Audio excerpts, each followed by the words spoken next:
About 24 years ago, on November 25th, in the big busy city that never sleeps, my lovely, beautiful parents were blessed to give birth to a legend, me. My parents were actually praying for a baby for a few years and couldn't conceive, so when I was introduced to this world, I quickly became their biggest blessing. So my story begins on a late Wednesday in July, about 30 years ago. A young prince was born in the deserts of Saudi Arabia.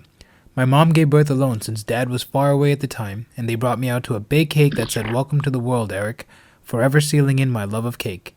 Initially heir to all the sand, gold, and oil in the deserts of Arabia, none of it was meant to be since I was taken to India after just 16 days.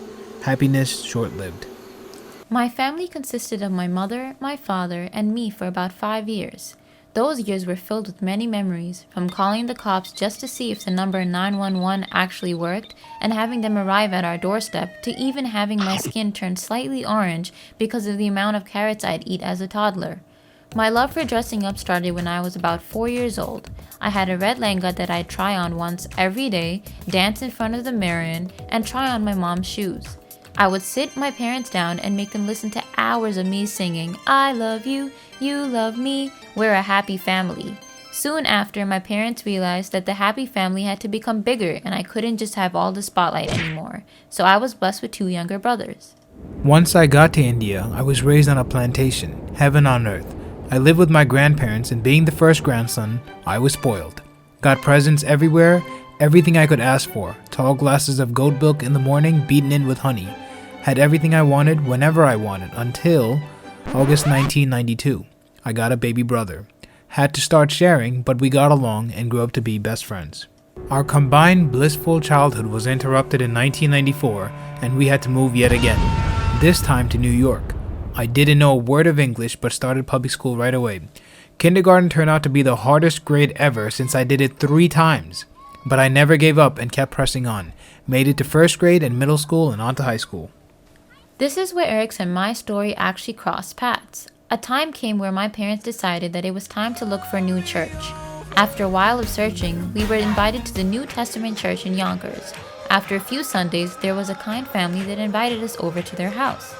Our families got close. There were many after-church lunches, dinners, birthdays, graduations, and so many other celebrations over the years. So fast forward several years, Eric and I started talking a lot more and started becoming close friends. We had so much in common and our conversations grew longer. What I didn't know was that Eric actually started to like me as we started to get to know each other. I grew to like her more as we started talking. She actually had no idea that I liked her just yet, but I spent some time praying about it first. I received several verses that gave me peace and confirmation, so I finally told her and she was surprised. After she took some time to think about it, we both decided to talk to our parents before starting anything. Once our parents gave their blessings, we started and never looked back. I prayed and God blessed me with confirmations about every prayer request I had.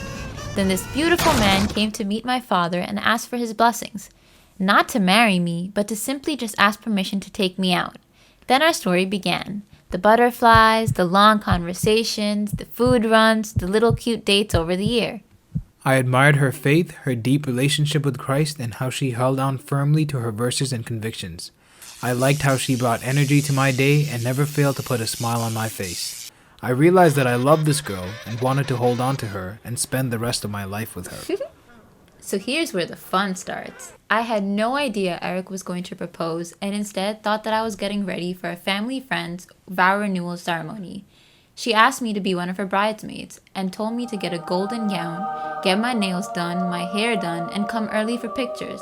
I never pass on getting all dressed up, so I never thought anything of it other than being excited for her.